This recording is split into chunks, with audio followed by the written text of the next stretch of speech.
guys! Today we'll be recapping a story called Being a Maid is Better Than Being a Princess. Please like the video and subscribe to the channel. It helps us a lot. Enjoy! Like a ray of sunshine, the baby's cooing brightens the spirits of those around. Count Kentryle Chalant, a man not used to dealing with children, tries his best to pick up the baby in a proper manner with the help of the nanny. At first, Marie, the young master's nanny, is unaware that she is now in the body of a character in a novel. She is simply admiring the appearance of the baby angel in front of her, thinking that she's in heaven. Momentarily, another maid approaches her and orders her to take good care of Briel. Cluelessly, she complies with the order. Upon hearing the name mentioned, she suddenly recognized it as one from a novel she reads regularly during her work shifts. In her actual life, she works as a daycare teacher, which is how she can recall almost all the baby names featured in films or books. Furthermore, she realizes that the specific novel she's encountering is the very one she was engrossed in just before her death. Unfortunately, the Marie she now inhabits is the character designated to carry out the baby's murder. Every time she wakes up, she keeps hoping to return to the original world. However, reality is cruel. After many failed attempts, she still couldn't go back. Now that she's tired of the constant frustration, Briel's coups catch her attention. Suddenly, the thought of the baby's state once she leaves pops into her mind. The possibility of him dying scares Marie. Eventually, she decides to stay and save him. The day Briel shares warmth in her arms is the day she realizes her reasons for living in this novel. The child has a tragic fate. His parents died early in an accident. His uncle Kentryle decided to adopt and raise him. Marie is determined to save the little guy. She will not let him perish this time around. While working as a nanny, Marie can twist the original story and save the baby. As she grows to get attached to the baby, she wonders if the Count trusts her. One time, she was trying to help the baby turn over. When he saw her doing so, he questioned her sharply about her intentions. Fortunately, she was able to reason with him, and now she thinks she has built some trust. As soon as Kentryle arrives at the mansion from work, he heads straight to the young master. However, Marie tells him to wash his hands first. Until he finishes washing up, she proceeds to have fun with the baby. Upon finishing washing up, he proceeds to Briel's room to check on him. Although he's bad at expressing himself, she still notices how he wants to play with the baby. Well, to be fair, his reaction is natural since it's his first time raising a child. To uplift the atmosphere in the room, Marie introduces entertaining activities for the Count and the young master to engage in together. If they continue playing like this, the storyline of the novel will unfold smoothly without any hindrances. More than anything, Briel's safety is what matters. The goal for today is for him to practice walking. Momentarily, Marie's little sister arrives just in time when the baby is about to fall. Fortunately, Marie's little sister Ellie is able to catch Briel from falling to the ground. Previously, Briel was breastfed by a separate nanny named Erin. However, she couldn't take full charge of him because she had a baby as well. The original Marie was the one who stepped up to inform Briel the successor couldn't be entrusted to just anyone. She was chosen as a nanny due to her experience taking care of her younger brother and sister. However, the young master rejected her tremendously. But when she was going to be replaced, it seemed like he began to grow attached to her. It was around this time that she reincarnated as Marie. It's probably because she's a daycare teacher in her real life. Presently, she contemplates whether the reason why Briel changed is because of the real her or not. He seems to be a lot happier now than before. Additionally, he also plays with Ellie. Since Marie and her siblings have been living together in the Count's residence for some time now, there are times when her little sister wants to take care of Briel. After he learned how to crawl, he always came up to her adorably while working. Now that he's 7 months old, he already knows how to shake his legs. The young master seems to grow quickly, but Kentryle has not seen him for several days. It's the end of the year, so he can't leave the palace because he's been busy adjusting the accounting books lately. Once he comes home and sees Briel's growth, he will be surprised for sure. Upon coming home, the Count immediately heads to the young master. Since the baby is currently sleeping, he decides to watch him for a while instead. With just one look, he already notices how he lost some weight. Honestly, he'll be more surprised to see how much the young master has changed once he wakes up. By the way, Marie notices that he seems to have lost some weight. She stares at his features adoringly for a while, but he catches her shortly. The next day, Kentryle heads straight to Briel. After seeing his growth, he realizes that no matter how busy he is with work, there is nothing more precious to him than his nephew. Momentarily, Marie puts the young master down to show that he already knows how to sit on his own. With Kentryle's astonished reaction, she comes up with an idea that both of them will like. Marie comes up with a game called the texture game. She wants to let Briel experience the game that any child at his age would have played. After pondering deeply, she decides to pick the seaweed used for the game. Kentryle has extended his time spent in the mansion lately, which is a good thing. Ever since he saw the young master being able to sit on his own, he probably couldn't afford to miss any precious moments with his nephew. If they play the texture game together, the two of them might grow closer as they bond. Shortly, he follows Marie into the bathroom, and then she introduces the game. At first, he is reluctant, but seeing how happy Briel is, he joins in. During the playtime, water splashes everywhere, and she even loses her footing, nearly tumbling down. Thankfully, Kentryle catches her, causing her heart to skip a beat since their faces are very close to each other. Afterward, Ellie approaches Marie in the middle of making a plushie. She's making each one for the kids. Her excitement after knowing that she gets to have a rabbit plushie reminds her of her surprise when she first saw the house where she lived with her little sister. It was a poor shack with rags for clothes, without a single doll. Back then, she sympathized with her younger siblings, so she used the money that she earned working at the Count's place to try to get them nicer clothes and better food. I like how she's so selfless and compassionate. What surprised Marie the most was that while she worked, the two kids were left alone in the house all by themselves. Eventually, she had to ask the Count for a favor. She wants to bring them and live with her in a dorm for servants since she can't leave them alone. Instead of providing her with a place for servants, he gave her younger siblings a room on the same floor as Briel. After reflecting on the past, she feels grateful that she can offer something to these children, even if it's just a handmade plush toy. She is determined to work harder, drawing motivation from her sense of gratitude. The next day, Marie presents Miss Bear to the young master. His initial reaction is rather confusing, evident to the furrowing of his brows. Subsequently, Briel grows fond of the plushie and even cuddles it. Upon witnessing this wholesome moment, Marie admits to herself that she still gets worried about him, even on this kind of peaceful day. The biggest question is, who and for what reason had instructed her to assassinate the infant master? As Kentryle reads a book about dragons to Briel, his amused reaction is evident throughout the story, implying the young master's fondness for dragons. Despite only having read fairy tales together for a few days, it feels as though the bond between uncle and nephew has grown stronger. I'm so glad for them. They are so adorable together. It hasn't been long since the two of them started having this kind of quality time. Not long ago, Marie was away for a while since she had to go home to pick up some things. There was no one to take care of the young master, who had become much more shy these days. Eventually, at the butler's request, the Count himself stepped forward to take care of his nephew. Fortunately, Briel is now used to his uncle, so he quickly stops throwing tantrums. However, in just 30 minutes, he already regrets his decision. Although the young master is not crying anymore, he continues causing chaos by roaming around the room. Shortly, he proceeds to the shelf and gets a book. Soon after, he starts screaming and his eyes get big, which makes the Count panic. Upon coming back to the mansion quickly, as per request by the Count, Marie manages to handle the situation calmly. It turns out that the book Briel picked earlier was about dragons. Kentryle seems to have mistaken his excitement and concludes that he might be sick. She simply assures him that he doesn't need to worry since it's not a serious matter. This incident leads him to read a dragon storybook to the young master. However, during that time, he was surprised and agitated.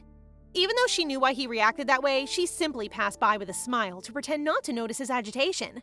Eventually, she concludes that the reason he was so scared at that time was because of the deaths of his older brother, his wife, and Brielle's parents.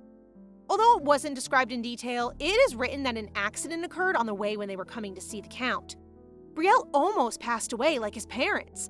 Fortunately, he arrived just in time to save him. It's understandable for him to respond like that, especially considering what he has experienced. Maybe he carries a significant emotional burden, leaving a deep wound in his heart. Poor Kentryle has been through a lot. Observing Brielle's behavior, it's evident how he relies on Marie since he keeps crying whenever she's not around. As he's growing, he also becomes stubborn. Even when she's just beside him while folding diapers, he keeps wanting her attention. Shortly, the young master attempts to call her name, which is unexpected. After being reincarnated in a book, Briel is the one that she always turns to. Every time she has an anxious thought, she reminds herself of the reason to keep going. She saved the young master's precious life, and as if he knows how she feels, he gives her a gift by calling her name. After sharing their wholesome moment, they proceed to play just in time for Ellie's arrival. Afterward, Marie offers the children some snacks. While she watches her younger sister attempt to feed Briel, it's evident that she admires her older sister and aims to emulate her. In the meantime, their brother is simply observing them from the doorway. On her way to grab something to drink, Marie spots Barry, her younger brother. She tells him to stay together with Ellie and Briel. Upon entering the room, he invites the young master to play ball with him, diverting his attention from Ellie. Confidently, he knows that they will have more fun playing together. He even proceeds to give him a teddy bear. Here goes the sibling fight! Shortly, the siblings start fighting for Brielle's attention. Fortunately, Marie comes back before things get worse. In the end, the young master crawls towards her, implying that he's choosing her over younger siblings. Following this, the young master's first birthday arrives. The celebration is simple, and the only people invited are the maids. Instead of holding a grand party, Kentryle celebrates among the people in the manor. Instead of fancy lights and food, a nutritious meal is specially served for Brielle, and instead of having high nobles as guests, Ellie and Barry are invited. This celebration is just right, since, aside from the fact that spending a birthday surrounded by strangers will surely be uncomfortable, the young master seems to be genuinely happy at this simple moment. For Barry, being invited to a noble's party is something that he couldn't even dream of before. Shortly after, it's time to blow out the candle. Kentryle wants to blow the candle together with Marie, so he instructs her to come near her. The thought of being so close to him makes her nervous, nearly causing her to lose focus. As they blow out the candle together, she expresses her wish to him. Briel gives a peck on the chin. Later that day, Marie reflects on how meaningful the young master's birthday is. In the original story, he didn't even make it to his first birthday since he had already died. However, this time, he was able to make it to his first birthday. Now, she feels like she has achieved a portion of the objective she initially set when she entered the story. Her sole desire is for the young master to grow normally and peacefully. Momentarily, she considers bringing some coffee for Kentryle. As she peeks into his room, she finds him talking to his dead brother in the picture frame. Admittingly, he is grappling with feelings of longing and uncertainty, questioning whether he has been raising Briel effectively. Upon witnessing this, Marie now understands why he threw a small-scale birthday party for him. The gift he prepared on the young master's birthday for his brother was his nephew's happiness. It is a definite thing to wish the child to grow safely. She decides to revise the content of her parenting journal, which contains her resolution and goal. It's not only about raising Briel safely, but also about making him feel happy. Oh, she truly cares for him and it shows. The next day in the garden, Ellie announces delightedly that the long-awaited day finally arrived. The big day will be the time that the young master will be able to walk while holding hands, and that day is today. Ellie is teaching him to walk while Marie is supervising the kids nearby. In exchange for making him happy, she hopes to get a kiss from him. Afterward, Marie proceeds to the Count's office to discuss something with him. Just as he is about to react, she assures him that it's nothing serious.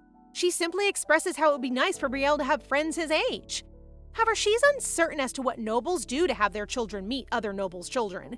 Usually, they'll find someone to play with or meet them in high society meetings. But the thing is that he doesn't meet people at all. In the novel, it is written that Kentryle has not enjoyed being in a crowd since childhood. When it was time for any high society meeting, he'd often run away. Moreover, there are only 2 friends he's close with. Upon Marie's suggestion, he plans to talk to his friend, who has a child near Brielle's age. Momentarily, he gives her a brooch before she leaves. Speaking of the brooch, she remembers the one she used to wear before when she just started taking care of him. OMG, that's a very sweet gesture of him! Admittedly, Kentryle chose it personally, which explains his concern that she might not like it. In addition, it's his first time buying a woman's brooch, so it's possible that it might not be to her liking. Marie assures him that she genuinely likes it, which makes him glad. Later that day, while the 3 of them are at the library, he thinks he just hears Briel calling him uncle. However, it turns out that he wants him to get off of Marie.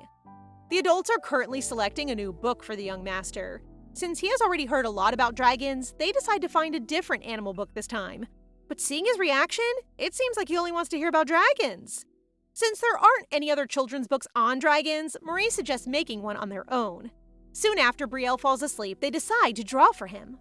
Once they're finished, they proceed to head out of the young master's room before he wakes up. The next day, the kids spend time playing together.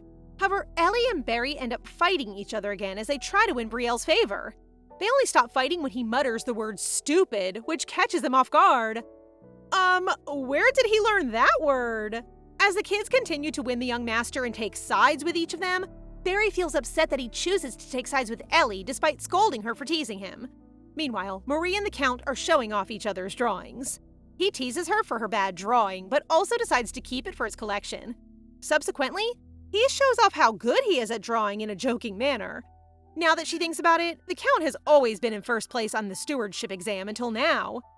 Oh my, his intelligence just adds another layer of attractiveness to him. The following day, Briel will be able to meet a new friend who's the same age as him. As he begins his social life, this world will now expand a bit more, and every day will feel different. Shortly after, Jake Viscount introduces his son, Jaden. The adults decide to leave the kids alone, with Marie supervising.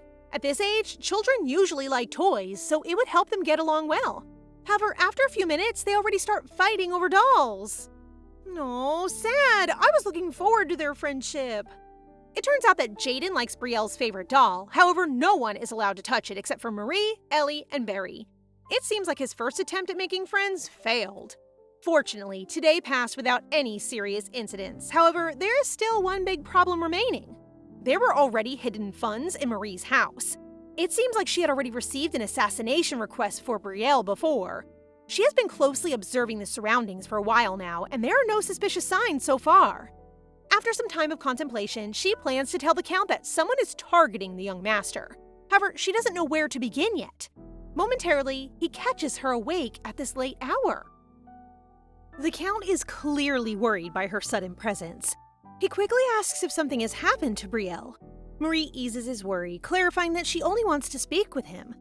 They settle in the Count's chambers, where she suggests that a guardian knight be finally assigned to Briel. In her mind, she assures herself that even if she can't tell him the whole truth, she can at least give him a slight warning. She tells him how she remembers seeing Jaden with a guardian knight earlier. He questions why she has come to him late at night just to say this, so she confesses that she tends to forget things easily. He chuckles at her antics. He seems touched that Marie seems to always think about Brielle's welfare. He tells her that he already has someone in mind. He also mentions that he plans to bring the child to an outing soon. Marie instantly expresses her worries about the risk, but he assures her that the place will have tight security. He claims that this will serve as a vacation for him. Marie worries that something has upset him. Once again, he is touched by her actions. He's not used to people worrying about him. It's becoming obvious that certain feelings are beginning to develop, you guys. Later on, the children are playing outside. Barry and Ellie are arguing as usual, while Briel watches on. Suddenly, the toddler points out the shallow pool of water in the garden. Of course, being children, the three of them play and splash away to their heart's content. Marie watches fondly with towels in hand. Not long after, the Count approaches them with a palace official trailing behind him. Unexpectedly, the Count joins in on the fun. The usually stoic Count gives a bright smile when Briel beams at him, wanting to play some more. During their first picnic together, Briel is quite enjoying the experience. However, things go sideways when the child runs off into the deeper part of the forest. Marie hurriedly goes after him.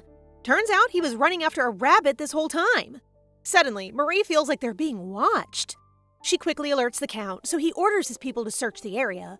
But according to them, there were no suspicious people anywhere. However, for some reason, Marie still feels uneasy. Meanwhile, a mysterious man is upset that Marie is living so well after her betrayal. After some time, it is time for the young master's second birthday. The home is packed since both the in-laws have gathered to celebrate with Briel. Marie thinks that she may have imagined the incident in the park, considering how nothing has happened since then. Briel is shy about having to meet so many people, adorably hiding behind her skirt for protection. My gosh, he's so cute! I can just put him in my pocket! The child becomes even more shy when his maternal grandfather comes to greet him. Fortunately, his grandfather, Lord Poronga, did not come empty-handed. He shows Briel a dragon doll. The child quickly snatches the gift, his eyes sparkling with fascination. The Lord then thanks Marie for taking such good care of his grandson. Briel wants to place the precious doll with his other toys, so Marie excuses herself for a moment. As he watches the two walk away, Lord Poronga thinks about his late daughter, Arya, and how thankful he is that her child is growing well. His only wish is that his daughter is happily watching over them in heaven. Later on, Ellie and Briel excitedly make their way to go down the slide. The two of them, along with Miss Bayer, have a great time playing to their heart's content. The gardener is even fondly watching over them, fascinated by such a heartwarming sight. When it's time for dinner, Marie feeds the young master with potatoes, and it seems like it suits his taste very much. She encourages the Count to try feeding the child once. The butler quickly protests, stating that it is unusual for a Count to do such a thing. However, the Count does it anyway. He is happy to see that Briel is eating so well now. Suddenly, the Count mentions that he has something to say to Marie. he asks if she's available tomorrow evening because he wants to have dinner with her outside. What? Is this it, guys? Are they finally getting together? Marie blushes because it seems like the Count is asking her out on a date. Turns out Marie is way off. It was not a date. The Count even wants to bring Briel along. Poor Marie is embarrassed out of her mind. She berates herself for thinking such things. Suddenly, the Count notices that Briel is getting quite chubby, so he asks her if the child has gained weight. She explains that since it's cold outside, she makes sure that he's wearing about 6 layers of clothing. The Count then tells her to take care of herself as well. When she replies that she's fine, he argues that she may end up giving Briel a cold if she gets one. Instantly, Marie goes inside to change. Left alone with Briel, the Count tells himself that this is not a simple nanny situation anymore. He even asks for the toddler's opinion. They are so adorable. When they reach the restaurant, the Count announces that he'll be the one to feed Briel, so all Marie has to do is enjoy the food. She tries the steak served to her, and it is indeed delicious. However, she can't help but think about her siblings. Even though the Count offered to take the other children with them, she declined. She doesn't want strange rumors spreading about the Count, but now she regrets her decision. She decides that next time she'll take her siblings with her to try the best meal ever. Meanwhile, 2 people take notice of the Count with someone. They are curious about who he is with, but their view is blocked by the fireplace. The man, who apparently works for the Count, cannot believe that he is witnessing the usually stern Prime Minister laughing and looking so carefree. Later on, when the trio arrives home, the Count is convinced that Marie's arm is strained. Briel has demanded that Marie carry him all the way home. He wouldn't even let the Count carry him. To Marie's surprise, the Count offers to give her a massage. She is about to refuse, but the Count insists upon it.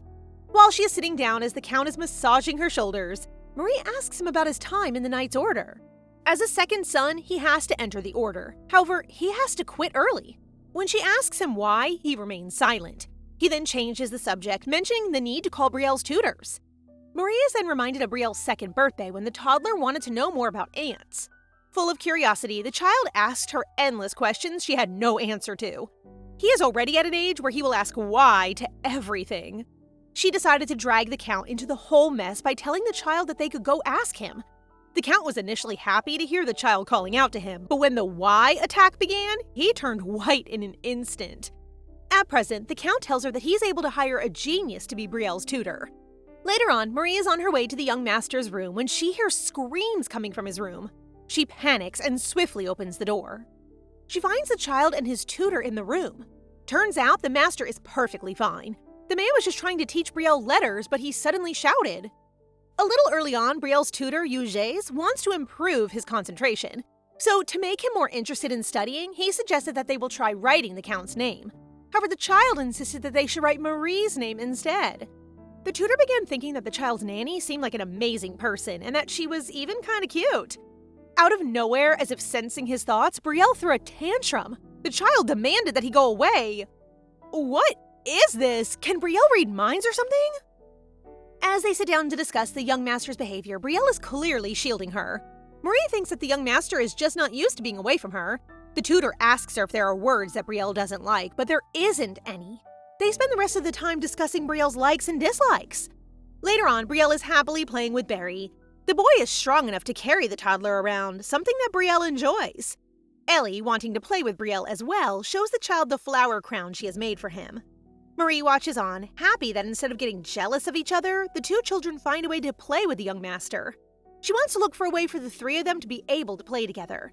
She also wonders what other activities the Count would want to do with Briel. The Count, on the other hand, is busy with his work when the king decides to visit him. The king's bright disposition does not lift the Count's mood, even when the king offered that he spend the night in the palace. He declines, but the king points out that he doesn't have anyone waiting for him at home. The Count replies that he is busy and tells the king to leave him alone. The king laughs heartily, commenting that the Count has changed. The king even teases him that he sometimes smiles on his own. The Count wonders if he does so when he remembers Briel. Or the nanny. OMG, the Count is already so besotted with Marie. The king mentions his nephew's upcoming birthday. The Count knows what the king's intention is, and that is to know if he plans to make Briel his successor. He becomes even more bothered when the king mentions rumors about how great the child's nanny is. Inexplicably, he doesn't like it when another man speaks of the nanny. He tells himself that he needs to focus on his work. In the Count's manor, Marie is sorting through the laundry when she hears knocking on the window. When she looks outside, she is horrified to see that someone is watching her deep in the woods. Marie feels a crippling anxiety about the whole situation.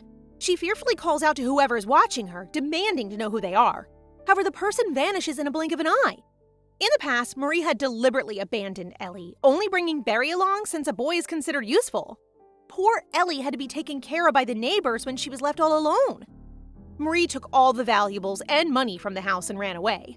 When she came back with her little brother, she took Ellie in once more.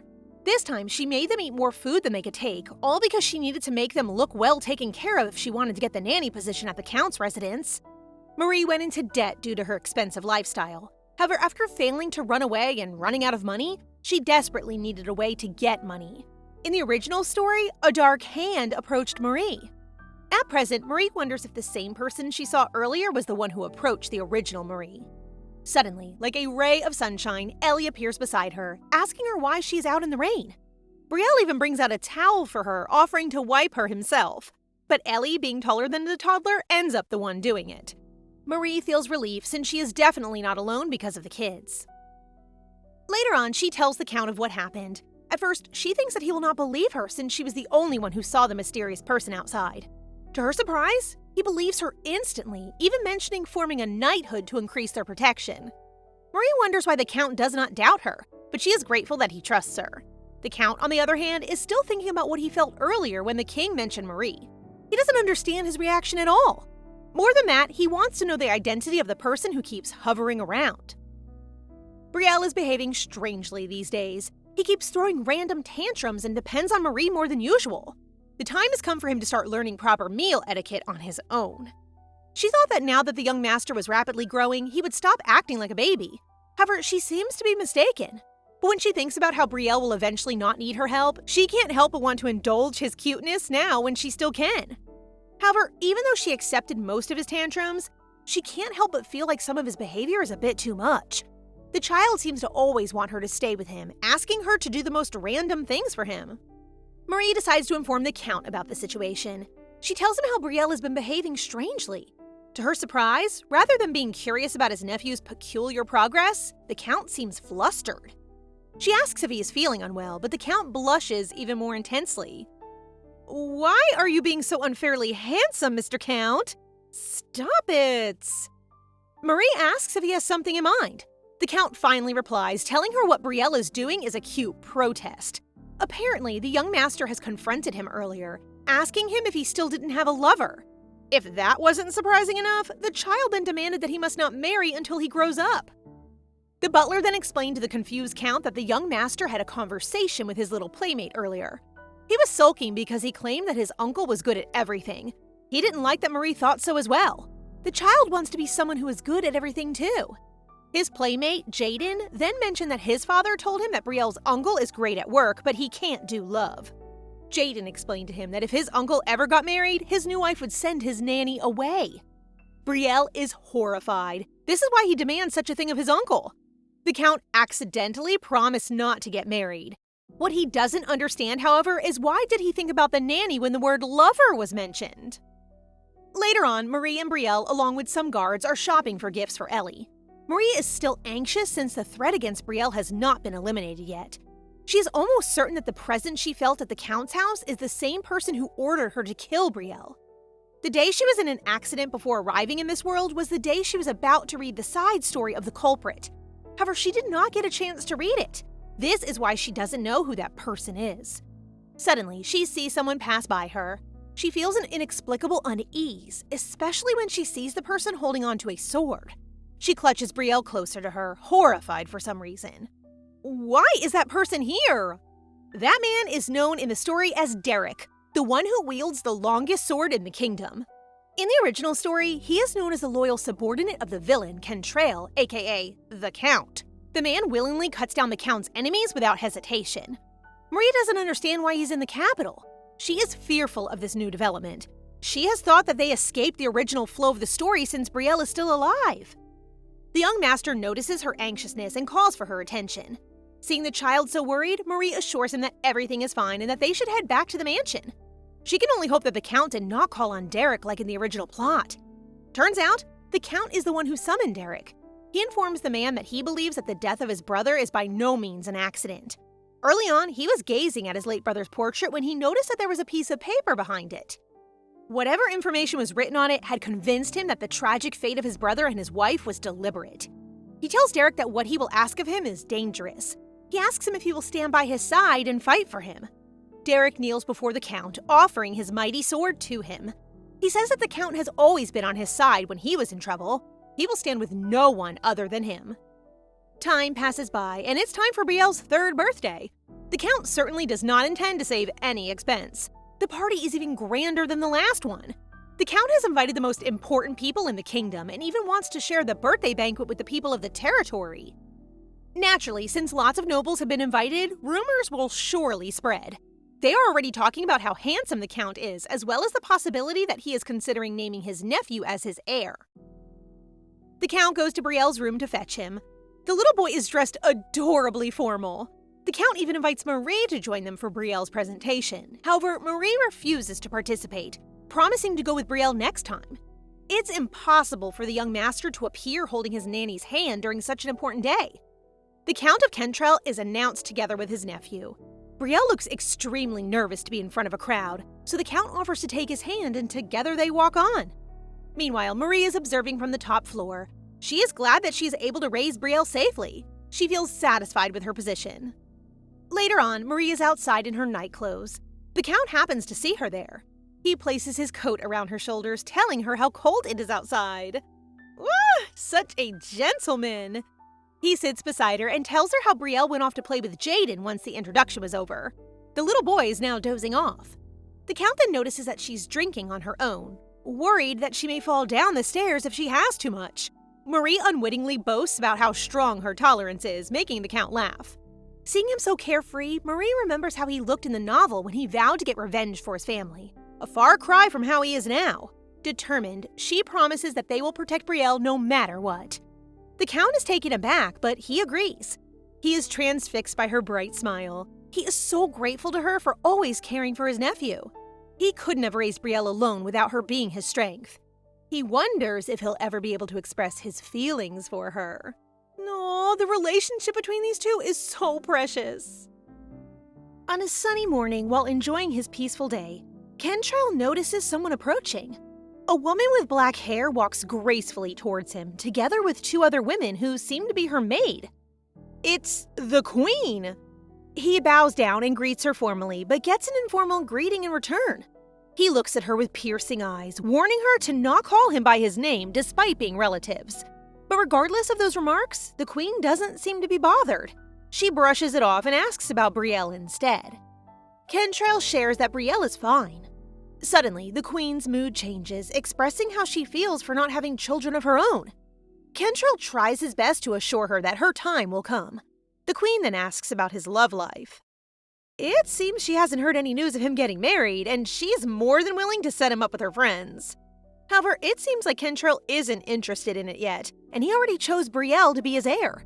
In an instant, the Queen tells him that it's probably why no one dares to marry him since their own child won't even be able to be an heir. She then pats Kentryle's arms, showing how interested she is in his love for his brother. Then, voices of shrieking kids fill the room. It's Brielle and Jaden fighting with each other. Luckily, Marie arrives. It turns out that they're fighting because of the swordsmanship lessons that they're taking. Oh, kids, they really fight because of the small things, but go back to being okay as if nothing happens. When Briel started his swordsmanship lessons, the one who benefited the most was Barry. It was an opportunity given so that he could become a guardian knight for Briel one day. It's also thanks to the other knights at the Count's estate who took a liking to him. If it wasn't for them, he'd just be a nanny's family. Seeing how Marie gives a sweet smile to Taylor, one of the knights who helped Barry, Brielle's face turns sour as he pulls Taylor's pants, asking to teach him again despite having a rest. Finally, it's time for a horse riding lesson. Marie thought that it would all happen smoothly, but then Brielle cries. He's clearly scared of the horse, so Marie wants to laugh seeing his face but tries to stop it. Suddenly, Kentryle approaches Brielle and comforts him, making him stop crying.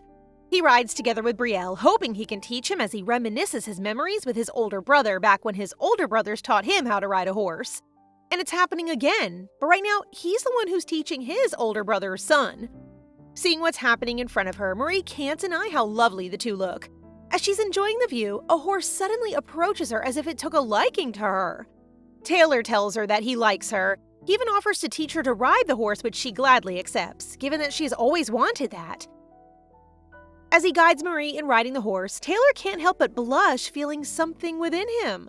As Briel and Kentryle ride the horse, Briel can't help but wonder how nice it would be if Marie rides with them. Thinking of what his nephew said, he realizes that it's a good idea in case something happens. All of a sudden, Briel shouts upon seeing Taylor helping Marie. His cute little face turns red, clearly not liking what he sees. Taylor explains that he's just helping Marie since the horse is too tall, but Briel continues to throw tantrums, saying that he should ask for permission first. He continued with his cute little grunts, saying things like he's going to marry Marie, which made his uncle freeze in utter shock. Sitting comfortably in his office, the butler enters, informing Kentryle that Derek safely settled in the capital. He sighed with relief and asks the butler to go. Reading his brother's diary, Marie suddenly enters the room, showing him the cookies that they baked. And by the meaning of we, she and Briel did it, with Briel helping her by molding the cookies. Kentryle is truly amazed. He didn't realize that Briel can already do such things. It's as if he grew up too fast. He covers his eyes with his hands, feeling worried that once he blinks his eyes, he'll already be too old to be in his arms. Seeing the worry on Kentryle's face, Marie tries to comfort him by saying that he should seize the moment, spend more time with him, and tell him that he loves him a lot. Suddenly, his face turns red. Marie notices it and asks if he's fine. He assures that he's fine, but Marie doesn't believe it. He's clearly not okay. It's probably because he overworked himself and he hasn't gone out of his room for days. All of a sudden, he fainted. In Kentryle's room, Briel is so worried about his uncle, tears even fall from his cute little eyes. However, Marie assures him that his uncle will be fine if he just rests for 3 days. During those days, Marie stayed beside him, and by the moment he's okay, she shared how worried Briel is to him. When Kentryle heard that Marie stayed with him, he thanked her, but Marie said she only did it because Briel was worried for him. Well, of course it's a lie, since it would be embarrassing for her to say that she's also worried, right? After Kentryle had his meal, Marie then gives him his medicine, in which he makes a silly face after drinking since it's too bitter. Marie let out a laugh, but stopped right away after realizing it. However, Kentryle looks at her softly and says that she can laugh if she wants. He wants her to be comfortable around him. Their cheeks both turn red after realizing what happened. Kentryle clears his throat and brings up the family word, saying that they already are one. That's why he wants her to be comfortable around him. Hearing what he said, Marie realizes that it's been years since they lived together, and she thinks that she's gotten as close to the Count as he is to Briel, but she never thought that she'd hear something like that from him. For some reason, she feels like crying. If she only had known that he's like this, she'd curse him less before when she was reading the novel. Kentryle, who is a dark character, received quite a bit of criticism due to his role from the fans of the protagonists, and one of them was her. But now she already understands him. If anyone would harm Briel, she can't guarantee that she won't do the same. Out of the blue, she asks him if there's anyone he has a grudge against. It was weird given that it's so random, but Kentryle straight up answers that there's no one. Marie still wants to ask more, but then she realizes that it may not be right since he still has to rest. The moment Marie leaves, Kentryle wonders if he really holds a grudge with anyone, but he really doesn't. Well, a lot of people held a grudge on him when he became Prime Minister. But his brother, did they hold a grudge against his brother too? But he doesn't think his brother has an enemy. Rather, it might be a grudge from his parents who died after being caught in that incident. Suddenly, his eyes widen when he realizes something. When Kentryle recovers, he goes out from his room and is greeted by a smiling Briel who's running towards him asking if he's okay. He even gave him a candy after knowing that he doesn't like those bitter medicines. Such a sweet little kid. Marie also followed him, telling him not to run around like that. When Kentryle sees her, he asks to have a word with her about something. In the office, he shares how he wants to offer Barry to go to an academy for swordsmanship since there's only a limit to what they can teach there. Despite Marie thinking that it's a great opportunity, it's too much of an offer, and she has already got a lot from them. Kentryle explains that it's such a good opportunity for Barry, and it can shape his skills to become a great knight and help their family. And as he said to her, they are already a family. Seeing the sincerity in his eyes, Marie accepts the offer from him. And with that, everyone offered their congratulations, except for one, Briel. Sad that Barry is going, Briel runs and hides from him. Looking for Briel, Barry finally found him hiding behind the bushes. Briel's behaving in such a way because they all said Barry will leave him, and if he goes, he will have no one to do the swordsmanship lessons with. He's even willing to not ask Barry to pick him up anymore, if only he won't leave him. Tears fall from his cute little eyes as he tells those things to Barry. In an instant, Barry hugs Briel and promises him that he'll train hard and be a great knight, and by the time he'll come back, Briel will be his lord. Sadness and loneliness, that's what Ellie feels the moment her brother leaves. Standing in the dark room, she can't help but feel devastated. Despite them always bickering, Ellie really does love her brother. Suddenly, Marie enters the room and asks her to go out. In an instant, Ellie's face lights up. It's filled with happiness and excitement. During the king's birthday, all the stores in the kingdom put out flowers to celebrate. Every night, musicians play music. As they roam around and try different foods, a smile is painted on Ellie's face, washing away the unpleasant feelings that she felt earlier. May that smile never vanish, little Ellie. Suddenly, a man approaches Marie. It was Briel's teacher, Duchess. He then invites them to a drink. Drinks are served, and Duchess says that it's on him since he insisted, and he's also lonely since his friends went to Paris. In all actuality, the two look happy when they talk. They both look great together. Well, the Count is cooler and someone that can't really be overlooked. All of a sudden, she remembers what a woman told her before, that if they notice adults in a strange mood, they should move out and give them space. Immediately, she excuses herself and leaves. Despite leaving, she still watches them from afar. In the back of her mind, she only hopes one thing: her sister's happiness. What a sweet little girl. Finally, the king's birthday came. Briel is already dressed up, looking so cute with his outfit. Marie can't even resist. Briel even asks if he looks better than his uncle, but then Marie said that there's no comparison. Just when she said it, Kentryle arrives, saying that he didn't know that he could even be compared. Her cheeks blushes as soon as she sees him. He looks more handsome than usual. That dashing outfit that he's wearing clearly suits him very well. The moment they enter the palace, people's eyes are immediately dotted on them. Curiosity, fear, nervousness, those are the emotions that can be seen in the eyes of those people. But it doesn't bother him despite hearing whispers from them every step he takes. Immediately, Jake, Jaden's dad, approaches him. As they're talking, a couple approaches them with their daughter, saying that it's their daughter's first time attending, so they hope they can be friends. They even initiated Briel and Jaden to have a dance with the little girl, which shocked them. Meanwhile, the kids all around have put on their cute, scared little faces. Their terrified expressions say that they don't want to because they don't know these people. Kentryle looks at them clearly irritated and asks them to stop. This is clearly why he hates socializing. People there don't care about their children and just try to use them for their benefit. There really are parents who will go to such lengths. It's irritating. Kentryle was just planning to show his face to the king and go back, but when they meet him, it's clear that the king gains interest in Briel.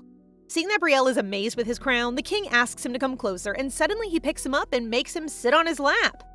This alerts Kentryle. He immediately picks up Briel.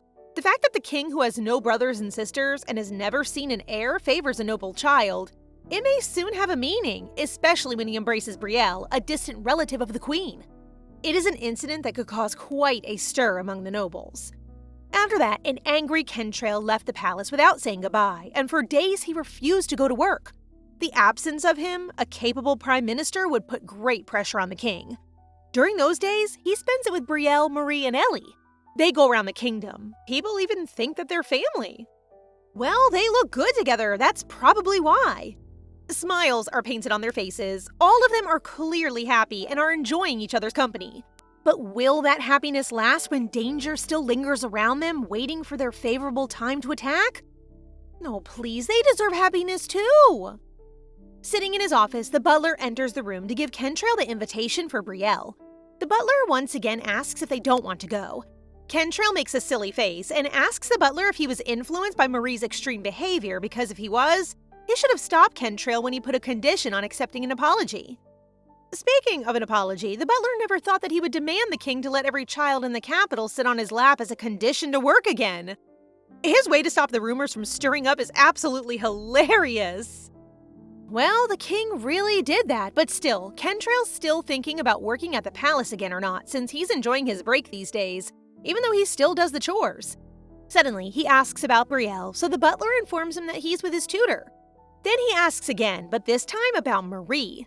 These past few days, the butler notices that he's been asking about her a lot.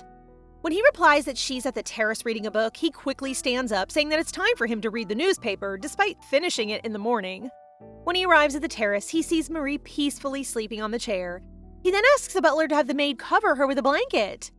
He's making it obvious that he likes her. Meanwhile, Briel is caught up in a hide-and-seek game. Because the game required a large number of people, he naturally got to play with other maids. Thanks to everyone getting along well with Briel, he felt much more comfortable in many ways. While Marie's hiding on the walls, she saw a lot of books, but one particular book caught her attention. She tiptoes and gets the book when suddenly she loses balance. Luckily, Kentryle is there. The man's making his move. A look of surprise is evident on her face as her cheeks turn slightly red. It turns out that Kentryle is around, but she didn't notice him, making him think that she ignores him on purpose. Suddenly, he notices the book that she's holding and asks if she's become curious about the history of the kingdom. Seeing her reactions as she talks about the book somehow makes him think she's cute. But then he froze as he realized what he just thought. All of a sudden, as they're talking, he sees an arrow coming towards them. He quickly hugs Marie, protecting her from the arrow that's coming towards her. Luckily, Kentryle only has a scratch on his forehead. He immediately asks the butler to guide Marie to the safe place and block all the doors of the estate. Seeing Marie nervous, Taylor, who's with Marie that time, asks if she would like to stay together with Ellie in Briel's chamber. And when the situation gets solved, he'll head there immediately. She immediately agrees, and Taylor leaves. Realizing the situation that they're in, it looks as if Briel isn't enough, and now the culprit even wants to harm Kentryle because of her. Everything would have been different if only she had read until the part where the culprit came. Suddenly, Ellie and Briel arrive, asking her if she's all right. And so she just assures them that she is, reasoning that she just ate too much dinner. Ellie offers to pat her back for her, while Briel holds her hand with his cute little hand and offers to pat her head. Just with those, a smile slowly appears on her face, seeing she's surrounded by these gentle little kids. They are so sweet, OMG! 2 days pass by, but the culprit still hasn't been easily caught. While Ellie's in the hallway, she's greeted by Duchess. It turns out that he's there to inform them that he passed the administrative exam, though he took it 3 times, so he'll be there infrequently. He then asks where her sister is so he can bid his farewell, since he wouldn't be able to meet as often in the future. All of a sudden, Briel rushes towards him and asks him things that he doesn't understand. He tries to keep him busy, since his goal is for Duchess not to meet Marie. In Kentryle's office, Ellie's sitting on the sofa wanting to tell something to Kentryle. She wants to tell him that she saw a suspicious person. There's a small dog hole in the estate's back garden, and she saw him there. Kentryle doesn't understand, since the estate's renovated every year and the garden is always guarded by the knights. If an outsider went in and out from there, they would have already been caught. However, the person Ellie saw in that dog hole was a knight. She saw him while she was playing hide-and-seek with Briel. Since he was a knight, she thought that there must have been a reason for him to secretly go in and out of the estate. That knight was even kind to her. And she's telling all of this to him since Kentryle told her that they're the only person that Briel can trust. That's why she also wants to be a helpful member of the estate. Touched by what the little kid did, he pats her shoulder and looks at her softly as a smile slowly forms on his face. By the time they were attacked, he wasn't composed enough, so he completely thought that they were aiming for him, but that arrow definitely flew directly to the nanny's head. But what would be the reason for aiming at that woman instead of him? Does she know something that he doesn't know? He still has a lot of doubts around her, but Marie, the woman that he has seen, is not someone who is harmful to Briel because they promised to protect him together. So for that child's smile to be put on his face, he will absolutely protect her too.